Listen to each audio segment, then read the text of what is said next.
the novel coronavirus. Tens of millions have lost their jobs, and every community across the country has felt the devastating blow dealt by this pandemic. But as we know, the threats that existed long before this virus still are with us. Even though most of the world hit pause to battle COVID-19, our adversaries did not. And our brave service members didn't pack their bags and not show up for work when everybody else shut down. Over the last several months, as the Senate has worked to support our country through this pandemic, we've kept an eagle eye on the other threats on the horizon. And we passed the National Defense Authorization Act to ensure that we are prepared for whatever comes at us. For our forces to continue fighting and defeating our adversaries in every corner of the world, they need funding, they need stability, they need to be able to plan, and they need the unwavering support of the United States Congress and all 330 million Americans. The 2021 NDAA provides that support from Congress. It will prepare our military and service members to address the threats that exist today while preparing for those that we will inevitably face tomorrow. Earlier this month, this legislation passed the House by a vote of 335 to 78, and the Senate by a vote of 84 to 13. Those are rare vote margins in Congress these days, and that alone is a testament to the importance of this legislation and its bipartisan support. We know the President has the constitutional authority to veto any bill for virtually any reason, and he has exercised that power with this legislation. The reasons the President has given, I don't think are frivolous at all. They just shouldn't be tagged to this particular piece of legislation. His concerns about Section 230 and under the Communications Decency Act and the power of these social media platforms to censor speech is troubling indeed. This is something we really haven't confronted before. We know that under the First Amendment, the government can't censor speech, but with small town newspapers and media outlets and other alternatives fading away, more and more the American people rely on Facebook and Google and other internet platforms to get their information. And they have, I believe, become de facto public forum. So I agree that we do need to address Section 230 of the Communications Decency Act, as the President has pointed out. The President also has a point about the commission to rename military bases that's part of the Defense Authorization Act. Unfortunately, the amendment that was adopted in the Armed Services Committee undermines the role of Congress once the commission makes its report to do as Congress believes should be done.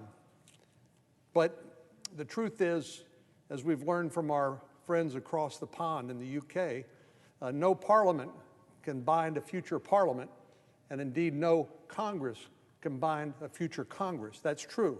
So if these are things that the President believes we should address and that members of the Congress and the new administration believe we should address, we will address them, and we have an opportunity to do that. But we should not try to do that on this bill and risk the loss of this important piece of legislation now in its 60th year of adoption. The Defense Department is hands down the largest employer in the United States, with nearly 2.9 million employees, including both service members and civilians. These men and women can be found in more than 160 countries around the world and on all 7 continents. Supporting them is a Herculean task, and the NDAA is a significant way in which we do that. The Defense Authorization Bill also includes a 3% pay raise for our troops and additional support for their families, such as career support for military spouses and quality child care on military bases. Given the fact we have an all-volunteer military, it's important we not only support our service members who wear the uniform, but the families that support them as well. I've heard it said you can recruit a member of the United States military, but if you want to retain them, you've got to take care of their family, and I believe that's absolutely true. This bill also ensures previous reforms to improve the quality of military housing and health care are implemented appropriately. Those who serve in our military have made tremendous sacrifices in order to safeguard our freedoms and our way of life. I regard our support for them and for our national defense the #1 priority of the federal government. Everything else pales in significance. So we should do everything in our power to ensure that they and their families are appropriately taken care of. Beyond pay and benefits, that means giving them, the military members, the training, the facilities, the equipment they need, not only to succeed on the job, but to return home safely.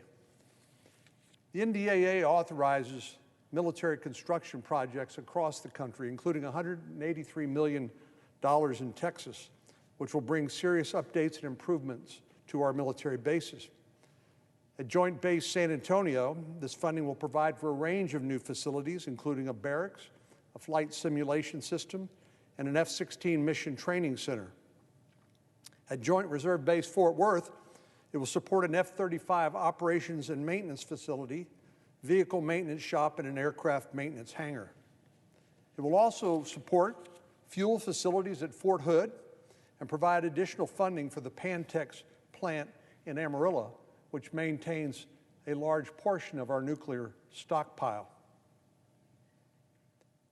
Maintained and modernized facilities are a critical component to military readiness, and this legislation makes tremendous investments in our facilities around the world. It will authorize 93 new F-35 Joint Strike Fighters that will be built by Texans in Fort Worth.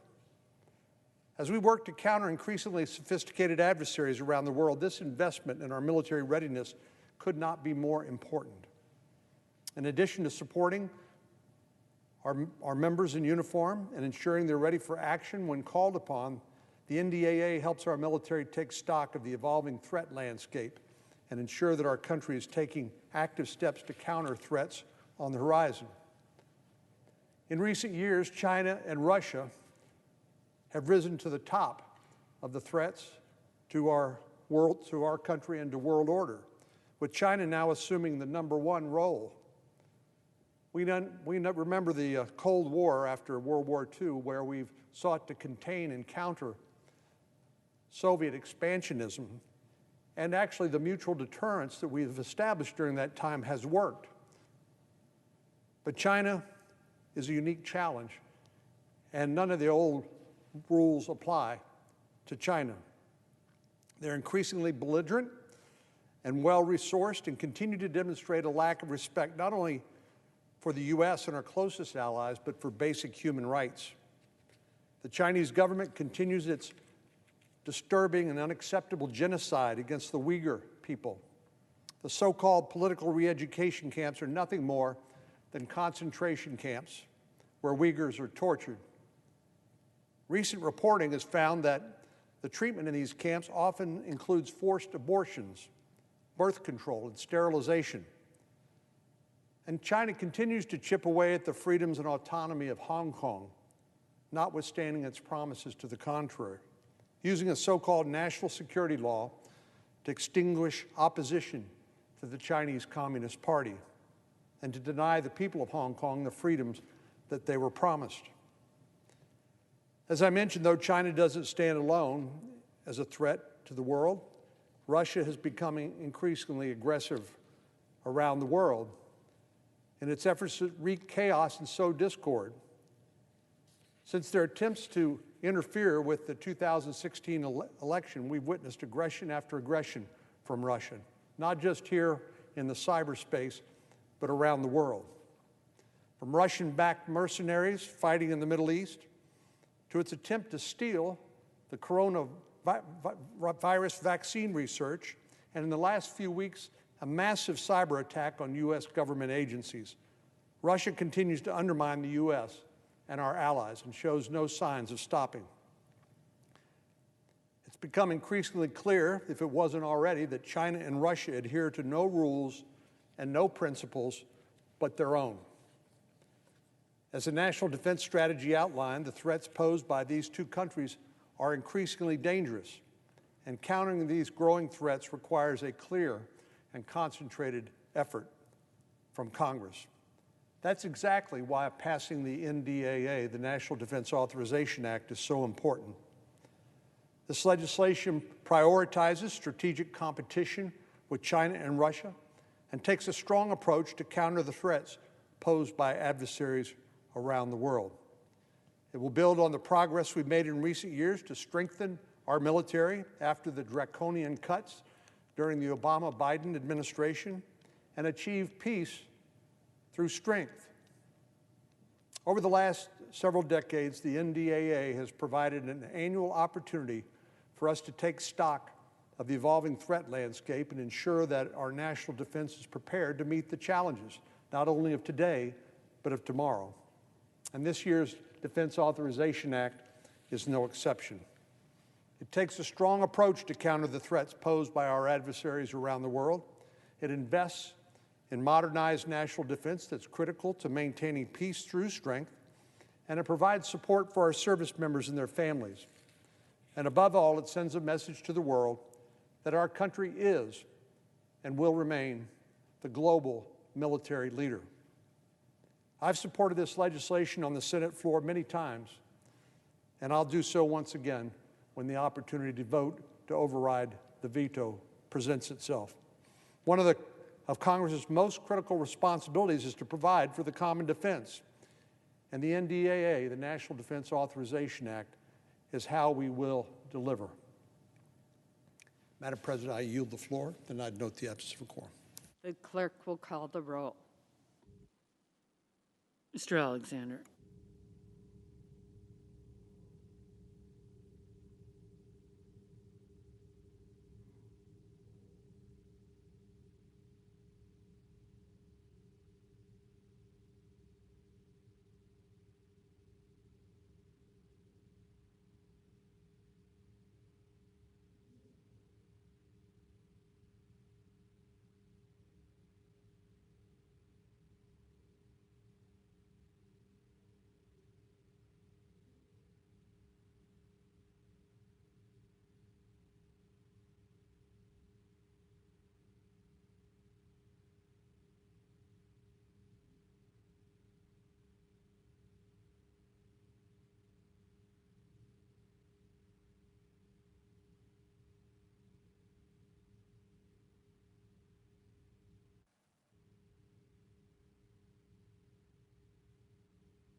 Madam President. The senator from Oklahoma and President, chairman ask of unanimous the consent Senate Armed that the Services quorum- Committee. Without objection. Thank you, Madam President. I was disappointed last week when President Trump vetoed the NDAA. This bill has been out there. This will be the 60th year that we've had the NDAA. The NDAA is the National Defense Authorization Act. And I've said so many times, countless times, on the floor of the House and the floor of the Senate, that this is the most important bill that we have. Some people don't agree with that, but I do. That's what we're supposed to be doing here. We're supposed to be defending America. And there's a lot, we're in the most threatened situation we've ever been in. I sometimes look back and think of the good old days of the Cold War, when you had two superpowers out there, and we knew what they had, they knew what we had. Mutual assured destruction meant something at that time. You know, you kill us, we kill you, and everyone's happy. But that's living in the past. But anymore now, with the weaponry that's out there, you can get one outside group that doesn't have any resources at all, and they have the ability to wipe out another country. It's a real threat that we're up against. I do chair the committee called the Senate Armed Services Committee, and of course, I've been very active in the National Defense Authorization Act every year since 1987. It's a long time. So I'm proud of the conference report that we had, the NDAA right here. Our vote in this Senate was 84 to 13. Wow, that's, you can't find that kind of togetherness in a cause anywhere else. But it puts members of the family, of the military first. And I share the President Trump's frustration about Section 230, and I know that it's a complicated thing. The majority of people in America don't know what that's all about. But Section 230 is something that has nothing to do with the military, nothing at all. The committee that I chair is the Armed Services Committee. That would be found in the jurisdiction of the Judiciary Committee. The Judiciary Committee is chaired by Senator Lindsey Graham. He does a great job chairing that. That's where any kind of reform in Section 230 should come from. And I agree that the president should have the authority to determine troop levels. That's what we have in this bill. We have the president making those decisions. And that's why we made sure that the final NDAA gave the president very broad authority in determining troop levels all around. And we've looked at them in Western Europe, in Eastern Europe. We've looked at them in Ethiopia, in Afghanistan, and other places around the world. And so we look at what we've done. And I was going to mention, I've been down here several times talking about the president, what he has done, and what he has done, the great job that he's done for the United States. And I'm going to wind up some comments on a card that I put together. I put this card together back in 2 years ago, talking about the top 10 Trump accomplishments. And I think it's important that people remember that now. You're going to get a lot of people down here forgetting about all the really good things that have happened. But and so I'm going to talk about that in a minute. But I'm here today because we have to pass the NDAA. This would be the 60th year in a row that we have the NDAA, and it's necessary to have. It's the most important bill of the year. I've believed this for a long time. You've heard me say it before. I always stand with our troops. Here are a few of the military service members and their families will suffer if we don't enact it for the 60th year. If the NDAA is not passed, more than 200,000 military families will see smaller paychecks in January because the special pays and the bonuses for hazard pay are all a part of this bill. Additionally, it would hurt the areas where the military is having this most serious problem. In a way, it's kind of a mixed bag, because we have, prior to the pandemic coming along, and that was in about March of last year, before that happened, we had the best economy, I could argue, that we've had in my lifetime. And all these things were very, very good. And then, of course, when that happened, everything changed. Now, one of the problems you have when you have such a great economy is that you have a lot of competition. You know, we have to have a military force. That military force has to have resources. They have to have the ability to step in, because we don't know where the next threat's going to come from. And this would with people with special abilities, and I'm talking about pilots and cyber experts and engineers and doctors, that's where we have a problem. You know, we don't have enough of them. Pilots. I've been an active pilot now for longer than most members here have been alive, and I know that back during the previous administration, the Obama administration, we had a real serious problem because we were not able to attract the pilots at that time, and because that was when we had a president who, and he wasn't ashamed of it. His top priority was not defending America. That wasn't what he had other priorities. And so consequently, we went through a period of the last 5 years of his administration were the year 2010 through 2015. And during that time frame, he reduced the funding for the military by 25%. At the same time he did that, China was increasing theirs in that same time frame by 83%. So we have China increasing their military expenditures by 83% at the same time we're reducing ours by 25%. And so we had serious problems there, and one of the areas where when people are cutting the military that they do it where it won't be as noticeable was in the flying hours. So we had pilots out there, but they weren't flying the hours that they needed to fly to keep their proficiency up. And consequently, a lot of them left and went to the airlines and went other places because they were wanting to be flying the hours. And that's one of the things, the problems that we had during that time.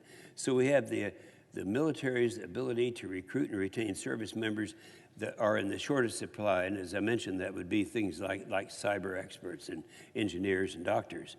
So they have the skill sets that need to be done out there. And of course, this president came along and we started rebuilding the military. I always remember being at the White House during a time that we were talking about what we're going to do with the military. And he actually looked over at me and he said, "What do you think we need to do with the military?" I said, "It's going to have to be, we have to rebuild the military. It's going to cost something like $750 billion before it's over." He said, "That's what we should do. We need to start with that." And this president, with his leadership, took us with a new priority in defending America and building our military, and it happened. So we have the things that will happen that if we don't pass this thing, the education of children for military families. There's a thing called the impact aid. Impact aid comes about when we don't have the, you don't get the tax base increased with the added enrollment into the schools of the children of military families. So they have impact because they don't pay the taxes. So the impact aid is an amount of money that it supplements that to all of the, it's not just in my state of Oklahoma, but throughout the country. It ensures that children of military families receive a quality education by supplementing the school districts, the budgets where they're required. If the NDA is not passed, military construction projects. You know, I have one in my state of Oklahoma that is one that would, let's see, where is that? Yeah, we have a thing where we have an ammunition depot, a demolition shop for one, and this is something where we've gone through a lot of BRAC rounds, base realignment and closure commissions, and we have increased the size of our ammunition demolition activities substantially, and we're doing most of it now right there in Oklahoma. Well, this has a new demolition shop in there so we can get rid of a lot of these things we were not able to get rid of. So we have military construction projects in 38 states, and one happens to be in the state of Maine. And it's very significant that they be able to do these projects. If the military constructions don't happen, both an authorization and appropriation. People don't understand this because it's kind of talk around, but in order for something to get done, you have to have it authorized. That's what the committee that I chair does, authorize military projects. Then it has to be appropriated, and the appropriators come along and they put the money in there, and that's how this system works. So the NDAA, if it's not passed, the military won't be able to increase the end strength or the total number of troops in the military services. That's where they're needed to address the growing threats. End strength increases. If it doesn't happen without authorization, you can't appropriate it. So the NDAA, if it should not be passed, the Pentagon loses the ability to quickly and efficiently process security clearance investigations. Right now, there's a backlog because it takes a long time to do this, but this has a streamlining provision in it that's going to make that a lot easier. So we'll be able to get security clearances. All these things are tied into this bill. The OD, if we didn't pass this thing, would lack the authority to pay the non-military personnel on hospital ships. They're the ones who are doing the great job right now with the COVID response. And that's just kind of a snapshot of what we're counting on to support our troops in the field, the bare minimum we need. Without the NDAA, we lose all of that and also lose all of the other policies. Right now is this bill makes China the primary strategic threat. I think we all understand that. We have strategic threats from Russia and China. Last year, we had the European part addressed. This year, the bill that is pending right now that we're going to try to get passed for this year, and I think we will successfully do that, but that's going to be concentrating on the Pacific area. That's China and the things that China is doing that many people don't realize the threat that's out there. Right now, we're up, as I understand it, to 7 different areas where the Chinese are actually creating islands in the South China Sea. Now, this is something that's different than has ever been done before.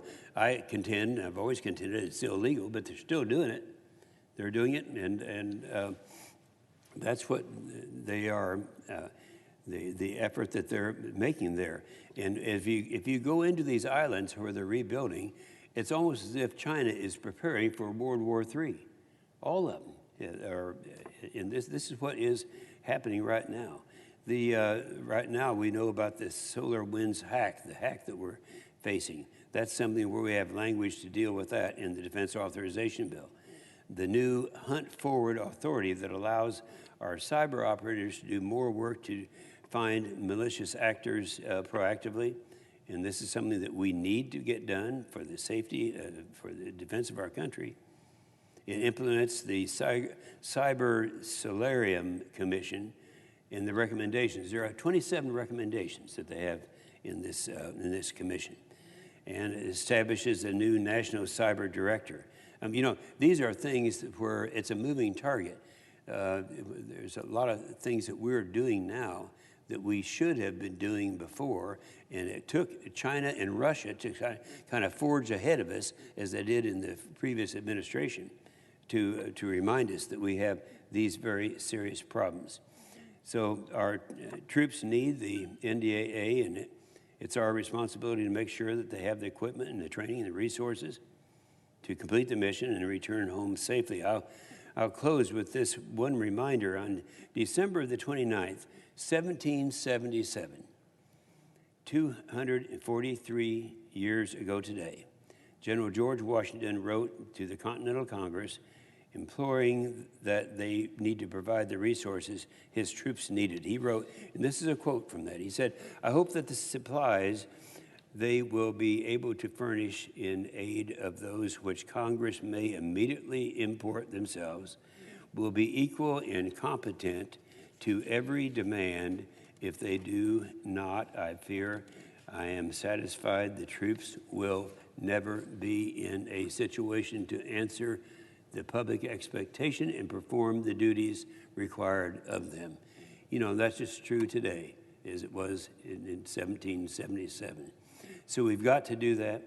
If we look at the national security wins of this president, I think people don't talk about that as much. We have identified China as the #1 adversary. That was in the NDS, that's the National Defense Survey. It was put together by 12 of the real experts, 6 Republicans, 6 Democrats. It's been the blueprint for our military ever since that time. This is about 3 years ago. And this is what and they identified China as the major threat. $2.5 trillion to rebuild the military. And that's what we were able to get done. Increase the size of the military, replace the obsolete equipment, new investments in future tech. Hypersonics is a good example. Both hypersonics, both Russia and China are ahead of us in that area of hypersonics. It's a new state of the art. The pay raise for the kids. Took out the terrorist leaders. Yeah, how many people remember that? Baghdadi and Soleimani. They were the top terrorists in the world. They're gone now. This president, this administration took care of that. Established a Space Force. You know, when the Space Force, that was the first new force that was established in many, many years. I wasn't real sold on it at first because I thought we were doing a pretty good job, but it wasn't coordinated. You had the different military units doing it, and they weren't really even talking to each other. So that's what we put together. That was this president that provided the leadership in doing that. The widow's tax, everybody remembers that. That was something that had to be done, and we did it. Others talked about it. This president did it. The ISIS caliphate is destroyed. The Abraham Accords, they supported Israel through the security assistance, and we know that that's going on. It's going on today. All these things this president has done, and has done a great job. But I do want to mention, and I think it's worthwhile doing because it's we know what won't happen if we don't pass this bill. We won't get the bonuses necessary. I already mentioned that. Impact aid, I mentioned that. Military construction project authorizations, we would not have that. The full pay for DOD civilians, that has to be done, but that's been talked about by a lot of administrations, but not really done. And then I've finalized this by talking about the China. I mean, this bill supports or helps China. Nothing in the bill helps China in any way at all. There's a group called the American Enterprise Institute. That's a group, it's kind of the conservative conscience of evaluates programs that come along. They said, and this is a quote, they said, this bill has the most substantial and consequential China-related provisions since the 2000 NDAA. Now, they're talking about this bill, what it does for China, establishes the Pacific deterrence. Well, we talked about the European deterrence last year in the NDAA bill. This is the Pacific deterrence. That's China that we're talking about. It shifts the supply chains away from China in semiconductors, printed circuit boards, pharmaceuticals, and it stimulates the economies in those ways. It brings the malign national security activities into light, so we know what they're doing, who the good guys are and the bad guys are. This supports Taiwan. You know, we've been doing that for a long period of time. This bill accelerates that program, prevents China's intellectual property threat, and I have a whole list here that I'd ask unanimous consent be inserted after my comments this morning. Without objection. And so what I'd like to wind up with, if I brought it, I did. 2 years ago, I put this card together. This was when I realized that because the media hates President Trump, people were not aware of what all of the good things that he did in those first couple of years, and people were not aware of it. First of all, on the card, and I'm just going to go ahead and run over these. The biggest tax cuts, and you know, we learned a lesson back there during a Democrat administration. John Kennedy said the best way to get more revenue in for the Great Society programs that they're advocating at that time, the best way is to reduce marginal rates, and that will increase revenue. It did. Unfortunately, John Kennedy died before he could reap the benefits that came with that. But it worked. And of course, others followed him, including Presidents Clinton, President Bush, and others, by reducing the rates. That also increased the revenue. But what this president did that was different than the rest of them, he not just increased or decreased the rates, the tax rates, but he also decreased all of the overregulation. How many people know that back during the Obama administration, we had a rule that we're adhering to that said if you are a domestic oil and gas producer in the United States of America and you're in competition with China or somebody else, you had to give them our whole playbook on how we put together our system over here and all the elements. It put us at a disadvantage with our competitors in China. And in energy, you know, just look at I was happy that I used to say that after Obama got out of office, the war on fossil fuels was over for a while. And look at the energy dominance now. We're the global leader in oil and gas production. A 277% growth in crude exports, 132% increase in coal exports, a 52% increase in natural gas exports. These are exports. That's what we're doing now in the United States as a result of the efforts of this president in bringing our economy around. The crackdown on the illegal migration, you know, nobody wanted the wall, they said. Now people realize that's where a lot of the bad people were getting in. We moved the embassy. Every Democrat and Republican president, in my memory, tried to move the United States Embassy in Israel to Jerusalem. They all talked about it. They didn't do it, so this president just went ahead and did it. He enacted the infrastructure bill, the WRDA bill, the Water Resources Development Act, the FAA reauthorization. And he had, in the judges that we have, not just Kavanaugh and Gorsuch, but I think our number's up now to about 225 new judges. He repealed the overregulation of the Dodd-Frank rules. Anyone in business will tell you that that was one of the major things, accomplishments of this president, President Trump. The record employment, but then I would say the one thing, the 10th and last one that I mentioned to everyone who will listen is what he did for the military. We went from the time of dropping down in the last 5 years of the Obama administration by 25%, while China was increasing 83%, now so that we have rebuilt that military. And that's why the NDAA is so significant right now, to make sure that that gets passed and that we are able to have that. And that's what this vote is all about. That's what the NDAA, National Defense Authorization Act, the most important bill of the year. That's why we are doing it, and that's why we that's why we're here today during this holiday season. With that, Mr. Chairman, I yield the floor and suggest the absence of a quorum.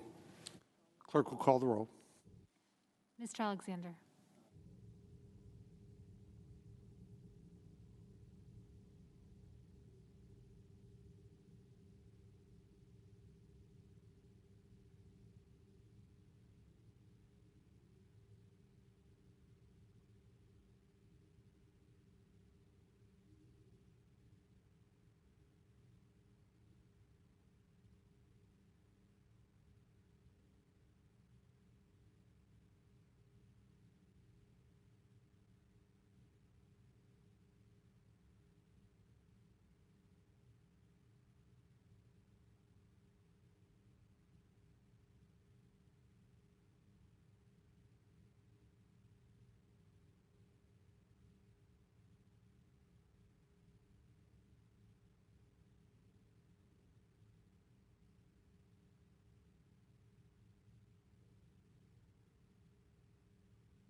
Mr. President. Democratic whip, We're in quorum call. I ask consent the quorum call be suspended. without objection. Mr. President, it's an unusual sighting of a senator in the Capitol between Christmas and New Year's. This is one time we really try to reserve for our personal and family responsibilities. Our family, like others, looks forward to the Christmas season. It's one time a year we desperately try to find ways to come together. Of course, COVID-19 intervened and made that more challenging. But even so, the notion of coming back to Washington this week and staying perhaps more than a day to try to finish our work is unusual, and the circumstances surrounding it are extraordinary as well. Not the least of which is the fact we have two bills that have to be thought of in context of our responsibilities. First and foremost is the National Defense Authorization Act. This month, both the House and the Senate passed with overwhelming bipartisan majorities the fiscal year 2021 National Defense Authorization Act. Senator Inhofe of Oklahoma, Republican, was on the floor before me. He and Senator Jack Reed of Rhode Island put in more time than most members can appreciate to make sure that this bill really served our military and the goal of national security. They came up with a good bill, one I was proud to support. This annual legislation has been signed into law for 6 consecutive decades. When the Senate fails to do anything, they always do the National Defense Authorization Bill. It shows that Congress can come together, at least on this measure, when it comes to supporting our men and women in uniform and keeping our country safe. This year, the bill authorizes $740.5 billion in defense spending. It provides another 3% well-deserved pay raise for our troops. It also recognizes that many in the armed forces are on the front lines here at home as well, helping fight the ongoing COVID-19 epidemic, providing our troops with necessary benefits and protections, including a 10% increase in hazardous duty pay. The bill also includes a number of provisions that I authored and supported, including language expressing strong support for the Baltic states and Ukraine, especially in the face of continued, unforgivable Russian aggression. It requires the renaming of military bases in the United States, which were once named in honor of Confederate generals, those who served in the Confederacy in an attempt to secede from the Union and to defend the institution of slavery have been enshrined in the names of these bases for many, many years. This effort to rename them is long, long overdue. It tries to correct and recognize the mistakes of our past and really address the sensitive racial inequities at the Pentagon when it comes to this decision-making. It places restrictions on the transfer of military equipment to law enforcement agencies. We have to address the issue of militarization of our police at a time when we are, frankly, making an assessment of the role of police to make certain that the overwhelming majority of law enforcement officers who are good, principled, civic-minded individuals are honored, and those who fail to meet the test are removed from service. It expands benefits to our veterans who were exposed to Agent Orange during the Vietnam War. There are 191,000 Vietnam-era veterans in my state of Illinois. Many of them were exposed to toxins such as Agent Orange during their service and now are paying the price. It makes it easier for victims of military sexual trauma to report instances of such crime and expand support for survivors. The most recent horrible incident at Fort Hood was a reminder of what we need to do to bring the military into the 21st century when it comes to respecting the rights of all people, men and women. It strengthens safeguards against foreign cyber attacks. We know how important that is after the recent revelation confirmed by Secretary of State Pompeo that Russia is at work again, attempting to compromise our federal agencies, their data, their information, and the security secrets that they keep for our protection. It authorizes funding for PFAS-related research. If you've never heard the phrase PFAS before, I can tell you you're bound to hear it in the future. This was used as a flame retardant and in some other capacities on many Air Force bases and military bases around the United States. We're finding it's still there, and it's still dangerous. We need to put money into remediation to help these military installations, including Scott Air Force Base in Belleville, Illinois, where PFAS was detected earlier this year. Still, despite all the good things in this bill, the bipartisanship that supported it, President Trump decided to veto the bill, one of his rare vetoes. He prefers we continue to honor the Confederate leaders who committed treasonous atrocities in order to preserve slavery. I don't think that is reflective of the United States of today or its values, but that's his position. And when he was called out for this racist inclination, he changed the reasoning for his veto. He claims the bill didn't do enough to fight China, or that we should include a measure to address liability issues for tech companies. Never mind that tech company liability matters have nothing to do with the National Defense Authorization Act. He just doesn't like that there's criticism coming down for some of the misstatements and lies and disinformation he's been spreading on social media. The president also fails to recognize that this defense authorization bill, in fact, does get tough on China, creates a new Pacific deterrence initiative that puts America back in the seat of leadership in that region where we need to be. The Trump administration could have started this initiative on its own. They did not. So Congress stepped up and created this security partnership because the White House was asleep at the wheel. At the end of the day, I suppose we can't expect anything more from a president who has denigrated our troops by calling them suckers and losers. I voted to support the fiscal year 21 NDAA. I'll support it again to override this president's unforgivable and reckless veto. I'm glad the House did so on Monday. I hope we in the Senate do the same. Coming back to Washington was not something I looked forward to this week. I wanted to stay home. But I knew when it came to funding our troops, I had to be here. Many of my colleagues feel the same. I hope tomorrow we can take that up quickly. Then there was the drama around the COVID-19 relief bill. It was hard to describe what we went through in the last week to 10 days with messages from the White House. I wish that the president and those around him advising him would have called to mind the 335,000 Americans who've lost their lives due to this deadly pandemic, and many more who've lost a family member, a friend, or a loved one. In Illinois, we've lost 16,000 lives to COVID-19. Tragic, historic, and I extend my deepest condolences to the friends and families of those who've died or are fighting this virus. Many are my friends. More than 121,000 Americans spent last night in a hospital, a grim new record of hospitalization, as our heroic nurses and doctors face unrelenting stress from this crisis. I just think as I reflect on the interviews with these men and women who are on the front line of healthcare, how stoic they usually are, how controlled they usually are, and how they're losing it now. The overwhelming numbers that they're facing, the terrible prospect of someone dying with a member of their family unable to even enter the room on the last minutes of their life. It's got to be heartbreaking on a scale that none of us can imagine. But think about doing that every single day. They've done it. And I tell you, we will never be able to repay them with our gratitude.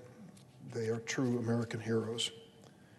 Many of us returned to Washington this week, as I said, celebrating the holidays in a fashion like never before. Social distancing, Zooms, FaceTime, calls with family and loved ones. It's no substitute for the kids being there to open the gifts on Christmas morning, but it's the reality of what we face today.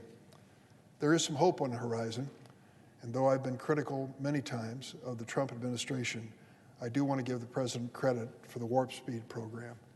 It is amazing as I read the stories of what they were able to achieve in discovering not more than one, I hope, and more than two vaccines that can treat Americans and people around the world, keep them safe as they face this coronavirus.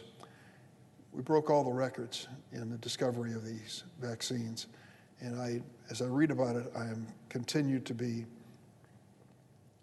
grateful and want to make sure America recognizes the doctors, the scientists, the researchers, Barney Graham. I didn't know his name until yesterday, and it came out in a story published in the New Yorker. He works at the National Institute of Health. He's given a great deal of credit for the breakthrough in the first 2 vaccines that have been approved, and others just like him. I want to salute Dr. Francis Collins at the National Institutes of Health, Dr. Anthony Fauci, both of whom have become my friends over the years, and what a job they've done for America. So many more deserve recognition, and I hope there'll be an opportunity to give it to them. But the fact is, these doses of vaccines are starting to move across the country. In last week, Illinois, I'm proud to say, led the nation. I congratulated our governor, J.B. Pritzker, yesterday. More than 100,000 healthcare workers received their first shots last week. I asked him why we led, and he said, I don't know. We just put together our own program of distribution, and it worked. Thank goodness it did. Lives will be saved because of it. But there's so much more to do. Progress in administering the vaccine has been slow, as we still struggle to reach the hardest hit areas, and the rosy projections from the administration have not come to fruition yet. But the fact is, we have 2 viable vaccines. That is miraculous. I look forward to the new administration, the Biden administration's new management of this effort, and I'm glad Congress came together to pass a relief bill, which included $30 billion for vaccine development and distribution. When the president said he wasn't going to sign this bill, I thought, how can he say that? He should be taking credit, rightfully, for the Warp Speed program and his role in seeing that program move forward, instead of complicating the distribution of the vaccine by threatening to veto the bill. Fortunately for us, in the end, he signed the bill.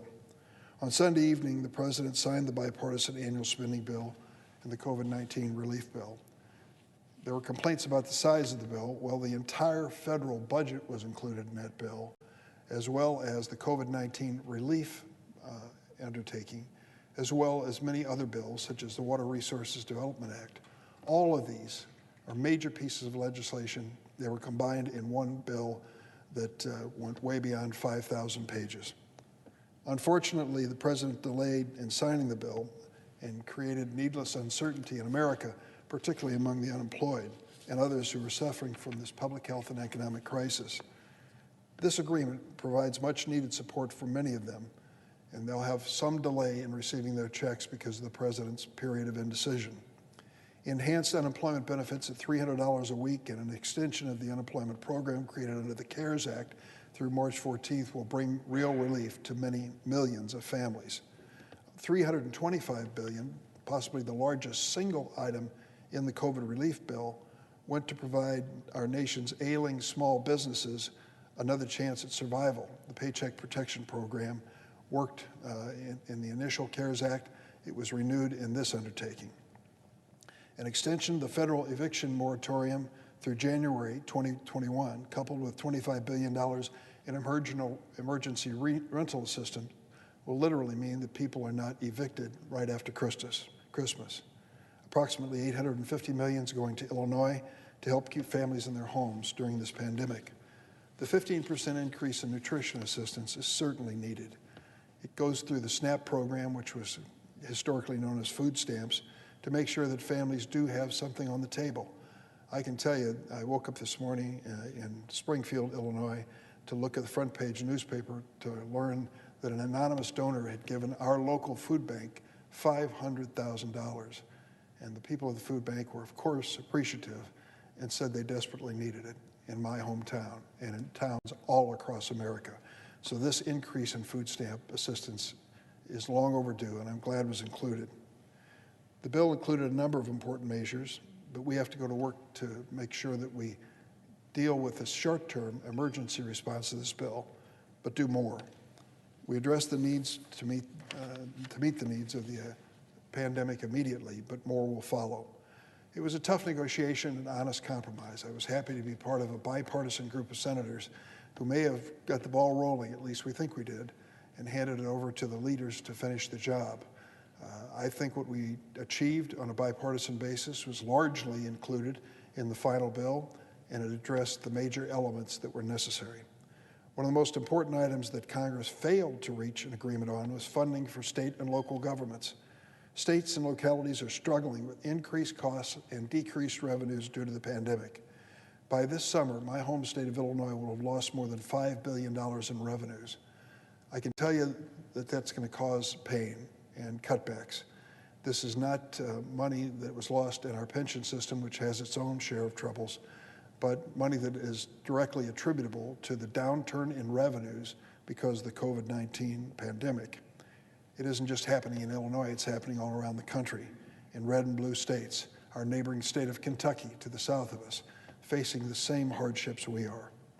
Federal funding for states and localities needs to be done for our great cities and great states that are struggling. And I certainly hope that the next president, when he's sworn in January 20th, will take this up as one of his highest priorities. Our nation's economic recovery is slowed down by budget cuts that will be necessary in states and localities because of this cutback in revenues. Now, the most widely discussed measure of the COVID-19 relief bill was the second round of economic impact payments. Just yesterday, the House of Representatives passed the CASH Act, a measure that would increase the direct payments to individuals, adults and children, from $600 to $2,000 for those who are earning less than $75,000 a year. The measure passed in the House by a vote of 275 to 174. Over the past several months, we've heard time and again from economists that we run the risk of doing too little that far outweighs the risk of doing too much when it comes to this economic recovery. The head of the Federal Reserve, Chairman Powell, has really instructed us to keep the foot on the accelerator so that our economy doesn't slump into a recession. At a time when so many American families are laid off, unemployed, and simply struggling to get by, there is nothing more invigorating to the economy than to have a cash infusion. Those with limited resources, battling to pay bills, turn around and spend that money quickly. They don't salt it away for some future rainy day. They need it now, and that's why we should seriously consider this. By passing this enhanced measure, we could restore the American public confidence in Washington in the fact that we are listening and working together on a bipartisan basis to respond. This measure that passed the House of Representatives has the support of the President, Speaker Pelosi, House Democrats, as well as many House Republicans. Leader Schumer and my Senate Democratic colleagues support it, so I hope Senator McConnell, the Republican leader, and his colleagues in the Republican caucus will join us and allow us to pass this bill quickly this week. Let's step up to the plate and get this done. The American people have waited too long for this relief. I, for one, am proud of my colleagues on both sides of the aisle for coming together and passing a meaningful relief bill. But the time for patting one another on the back is over. Let's finish the job. Let's make sure that we have this authorization bill for the Department of Defense and that we come to the rescue of our families across America who need defense against the vagaries of this pandemic and this economy. We can finally see a slight glimmer of a light at the end of this tunnel. If we want to address the needs of Americans in crisis, it starts with passing this legislation. Mr. President, I yield the floor. Suggest the absence of quorum. Clerk will call the roll. Mr. Alexander.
Mr. President, The Senate Majority Leader is recognized.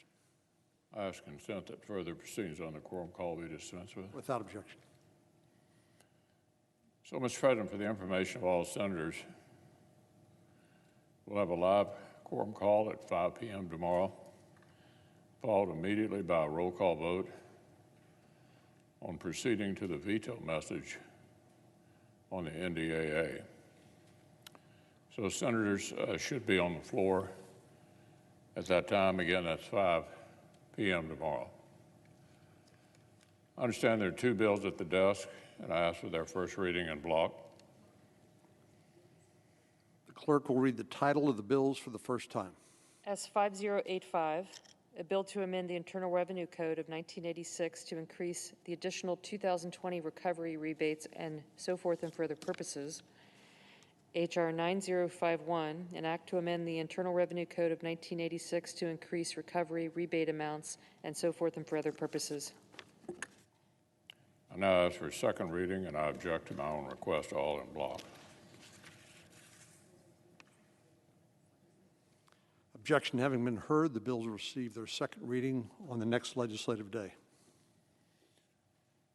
I ask unanimous consent that when the Senate completes its business today, it adjourn until 3 p.m. Wednesday, December 30th. Further, that following the prayer and pledge, the morning hour be deemed expired, the journal of proceedings be approved to date, the time for the 2 leaders be reserved for the use later in the day. Finally, following leader remarks, Senate be in a period of morning business with senators permitted to speak therein for up to 10 minutes each. Without objection. So if there's no further business to come before the Senate, I ask to stand adjourned under the previous order. Senate stands adjourned until 3 p.m. tomorrow.